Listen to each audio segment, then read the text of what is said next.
amigos, bienvenidos a un nuevo vídeo y hoy tenemos nuevamente en nuestro canal a Ángela. Bienvenida, Ángela. Hola, Angie.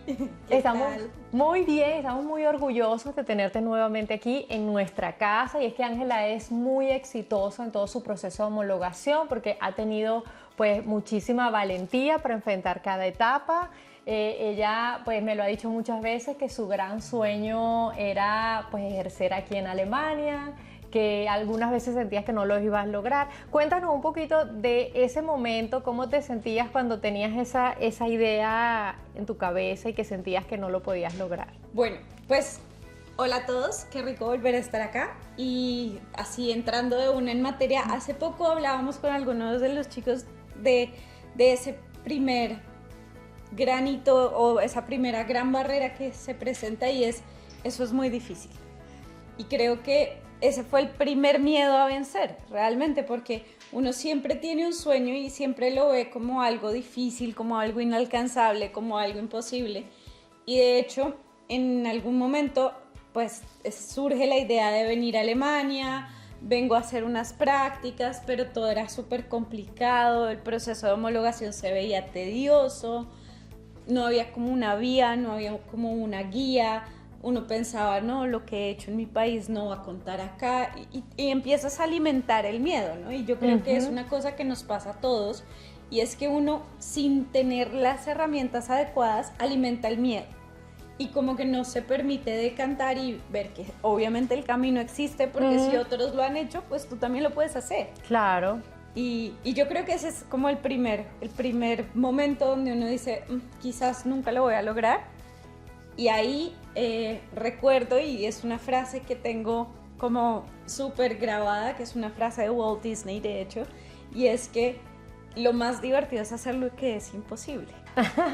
Entonces, si uno se divierte haciendo lo imposible, pues ahí logra vencer estos miedos. Está bien, bueno, para que veas, es una gran preparación mental, ¿no? Para poder enfrentarse a esas cosas. Y bueno, tengo que ponerles en contexto sobre Ángela, es de Colombia.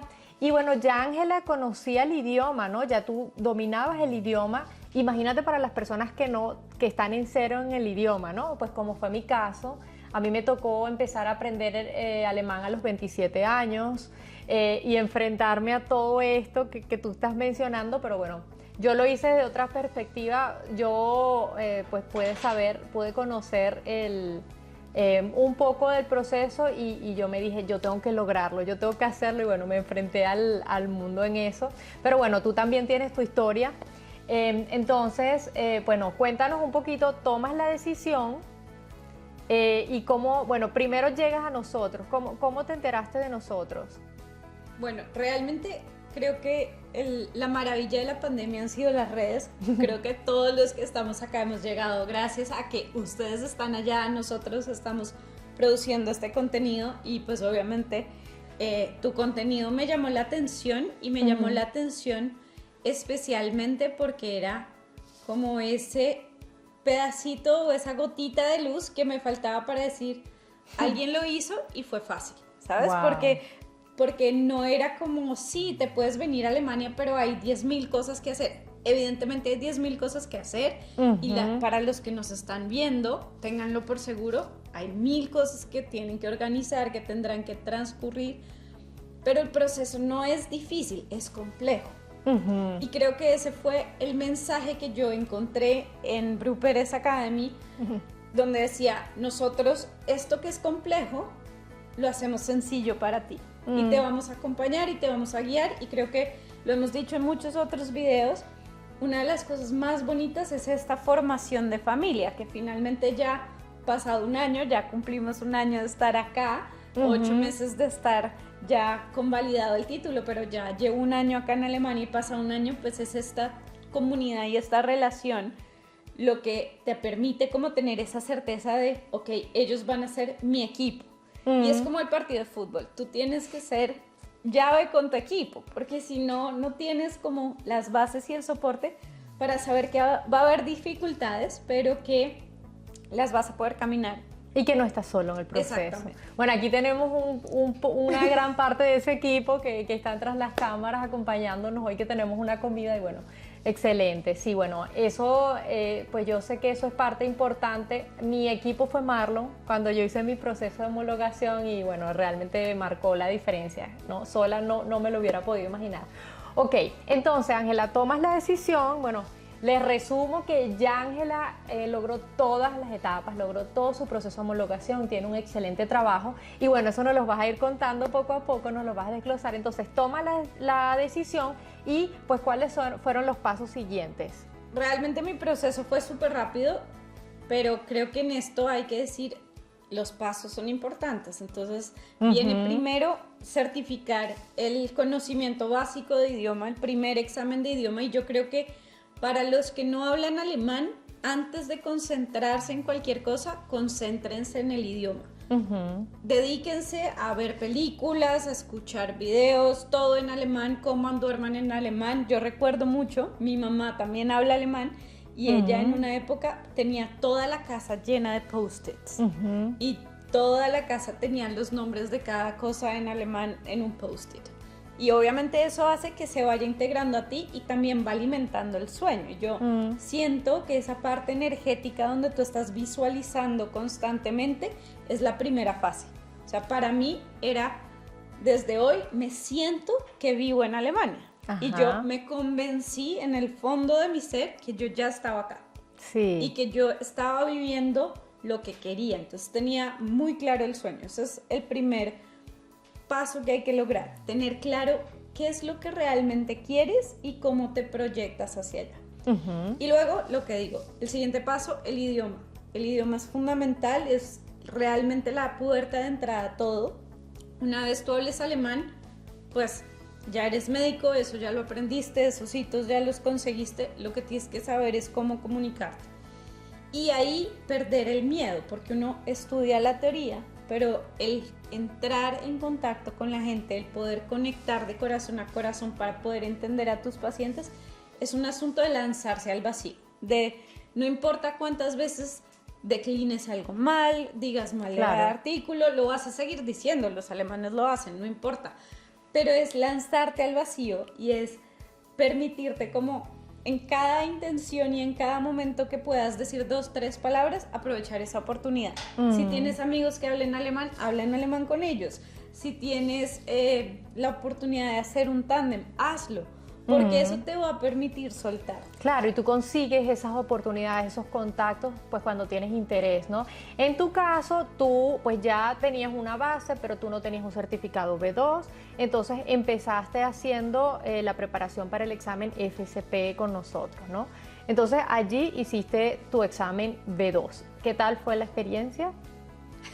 Fue una locura un poco porque me avisaron corto, como en todos mis exámenes, siempre me llegaban las noticias de en una semana, en 2 días tienes el examen, pero hay, yo creo que 2 cosas súper importantes del proceso con la academia y es las estructuras. Todos los exámenes, en todos los casos, tanto el B2, el FSP, la KP, tienen una estructura y pues obvio tú la puedes buscar en cualquier parte, pero nunca vas a integrarla si no tienes ese contacto con los profesores. Claro. Y a mí me sirvió muchísimo que mis profesores de la academia además dedicaron tiempo extra, porque literalmente yo te avisaba a ti, Ani, tengo mañana el examen, y los profes estaban ahí disponibles para decirme, ok, repasemos la estructura del examen. Y es ese 1 a 1, yo creo que es la clave para que uno también tenga como la confianza de decir, pues con lo que sé me voy, porque no es que porque haya hablado alemán toda la vida o porque haya empezado antes. De hecho, había compañeros míos que tenían mucho nivel en gramática y que tenían muy buen vocabulario, y pues yo hablaba alemán y hablo alemán muy de la calle, muy del día a día. Claro, y tenías muchos años que no habías estado en Alemania. Exacto. No lo habías practicado. Y esta guía y esta estructura fueron fundamentales para aprobar. También que en la preparación para el FSP se repasa la gramática, ¿no? Eso fue más de lo que te agarraste para poder aprobar tu examen B2. Claro. Ok, entonces, primer examen superado. Claro. Luego viene entonces el examen FSP. bueno, te preparaste, hiciste el examen, ¿con cuánto tiempo es que te dijeron, te dieron fecha para el examen? Para el FCP me lo dieron con un mes de antelación.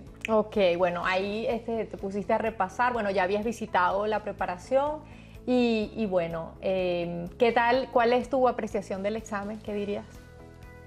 Yo creo que uno llega como con muchas inquietudes de cómo va a ser realmente el día, el momento. Y me parece que es súper importante que uno se dedique ese tiempo, ¿sabes? Uno aquí está construyendo un sueño y como todo en la vida, uno puede hacer las cosas por el deber hacer y va completando cosas o realmente vivir el sueño.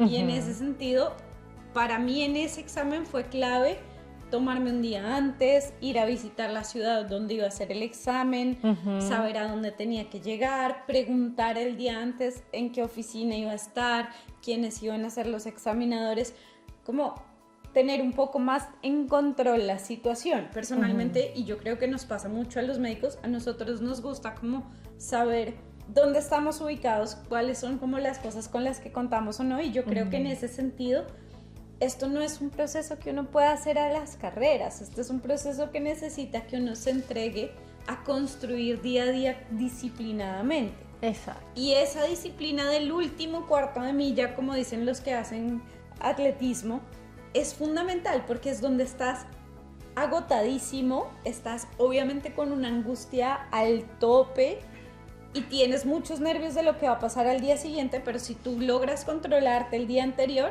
al día siguiente ya dices, ok, confío en quién soy, confío en lo que me han enseñado y confío en mi equipo, vuelve y juega. El equipo es fundamental porque ya tienes ahí alguien que además ustedes son lo máximo y son divinos y lo llaman a uno como te va a ir súper bien. Y ese mensajito de aliento obviamente hace que ese desayuno entre fácil y que uno pueda llegar a su examen tranquilo, y creo que eso es fundamental. Ok, entonces apruebas tu examen y cabe destacar que habías hecho unas prácticas, ¿no? Ya habías hecho unas prácticas en el área de medicina natural, ¿no? O terapias alternativas.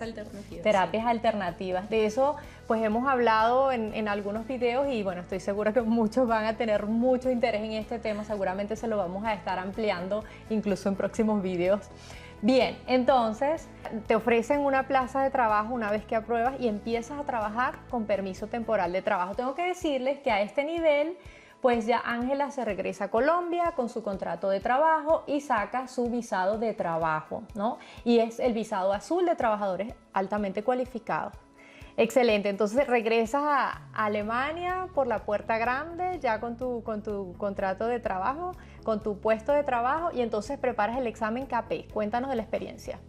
Bueno, del CAPE fue muy interesante porque al principio es abrumador. Uno como que tiene que volver a estudiar medicina en un cierto tiempo para presentar el examen. Entonces, por un lado está el alemán, por un lado está la medicina en general, cirugía, medicina interna, algo de medicina legal y algo como de epidemiología, que es como los fundamentos que tienes que tener claros. Y al tiempo estoy ya trabajando, entonces también tenía responsabilidades en el hospital, también ya estaba envuelta en el día a día y ahí creo que fue el otro momento de demostrar que la constancia es clave.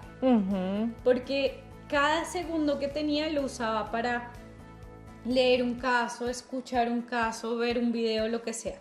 Yo al principio me dediqué mucho a leer y como a tomar notas y eso me costó mucho tiempo.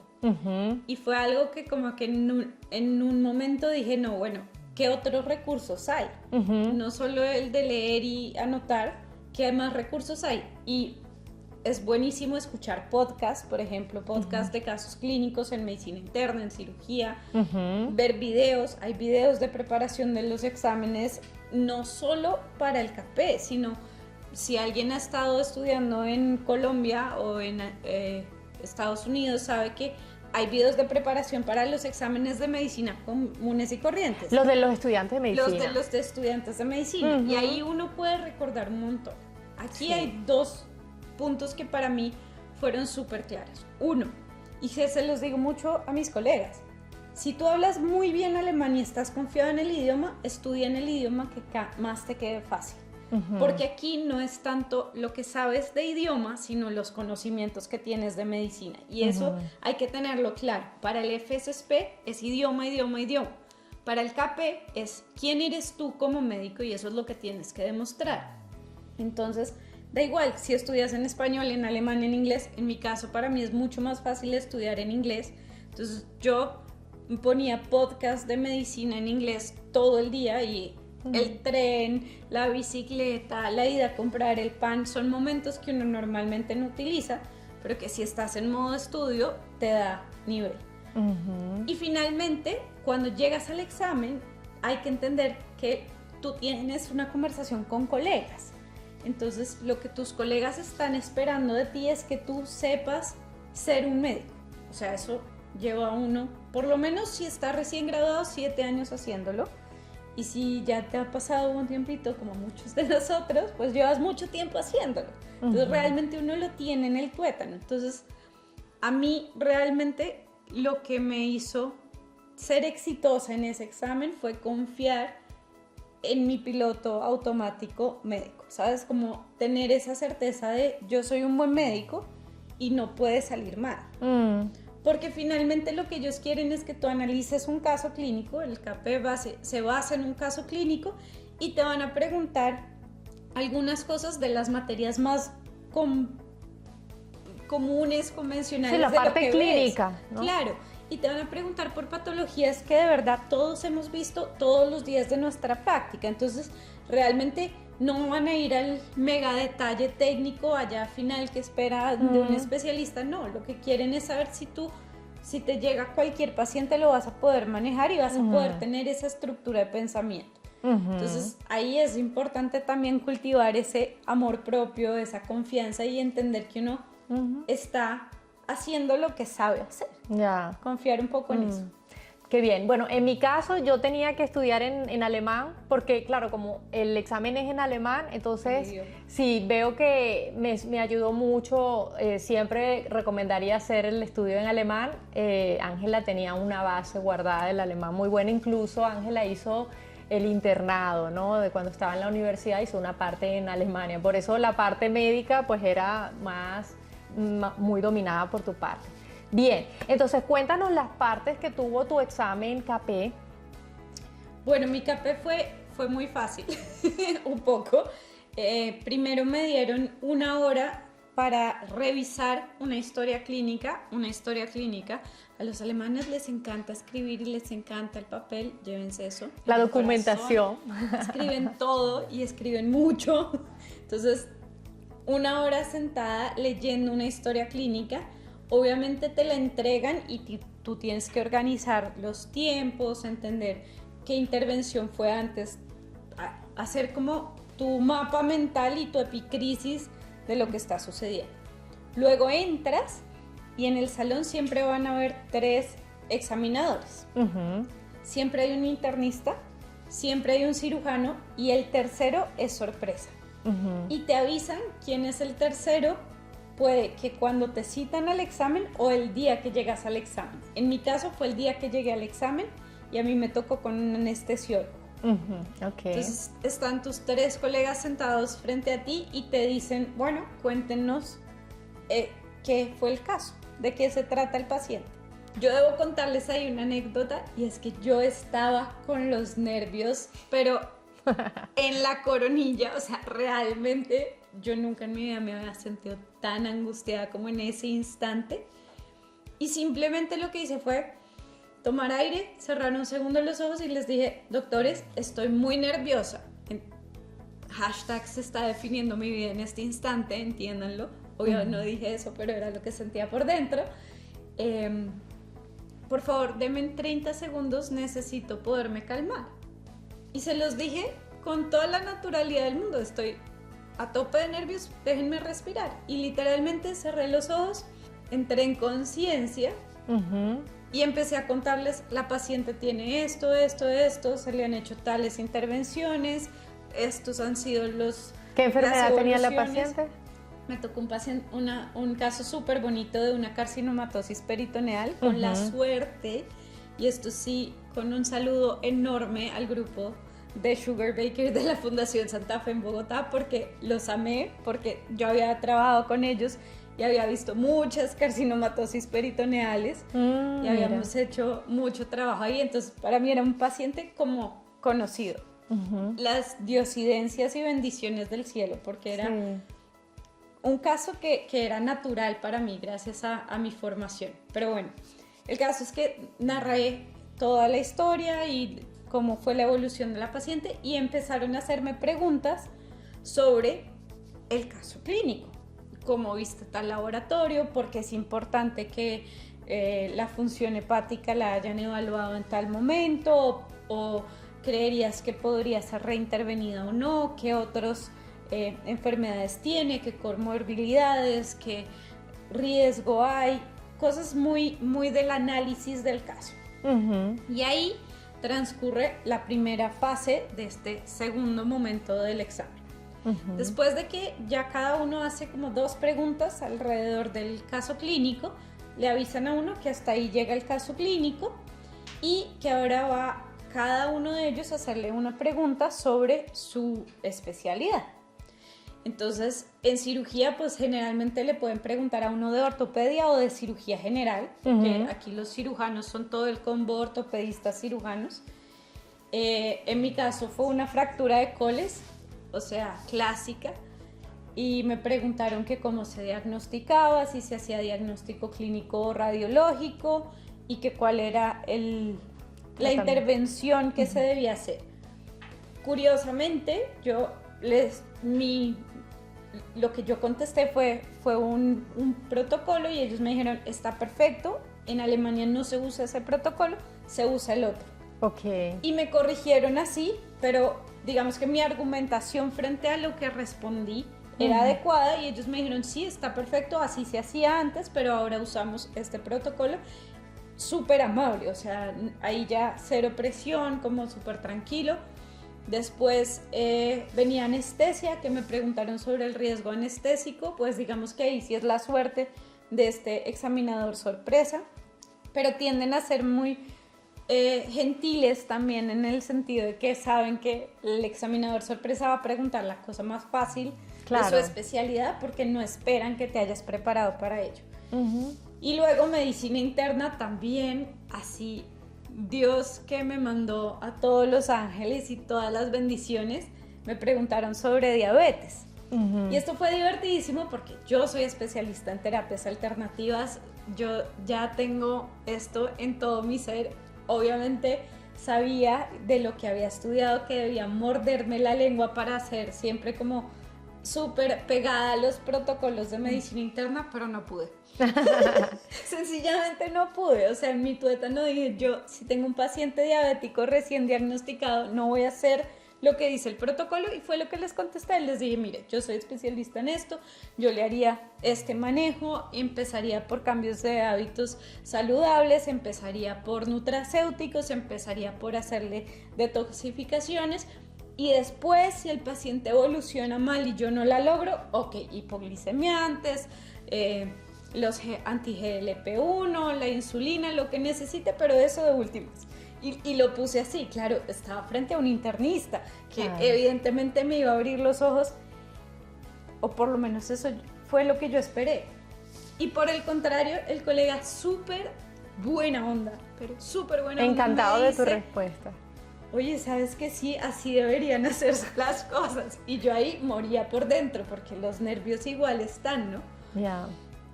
El caso es que se termina el examen y yo salgo, me senté y yo tenía mucho miedo. Debo admitirles que en serio estaba muy nerviosa. O sea, a pesar de que todo, ya contado 8 meses después, se ve fácil. Smooth, pero ese momento, o sea, yo tenía un choque de adrenalina y cortisol hasta las pestañas. Me senté y le dije a mi mamá como, mami, creo que me va a tocar volverlo a hacer. O sea, no sé, 10 segundos me demoré en textear esto y ellos abren la puerta y me dicen siga. Y yo decía, Dios mío, se demoraron 10, 20 segundos en cerrarme la puerta y volverme a decir que entre. Y me dicen, doctora, no tuvimos que pensarlo, felicitaciones, pasó su examen. Bravo, aprobado. Yo, lo único que atiné a responder fue, Ehrlich, que es como, ¿verdad? ¿En serio? Y ellos como, sí, sigue, siéntate, yo fui a Colombia, me dijo el uno, el otro, ay, yo quiero ir a Argentina, ¿sabes cómo se hace? No sé qué. Small talk, súper queridos, Para y que dónde también vas te a relajaras, trabajar sí. y no sé qué. Y pues claro, yo en mi cabeza decía, ok, entonces quiere decir que ya soy residente, quiere decir que ya que estoy trabajando empieza a contarme el tiempo, quiere decir ¿qué quiere decir todo esto, ¿no? Como que tenía mil preguntas, pero súper buena onda.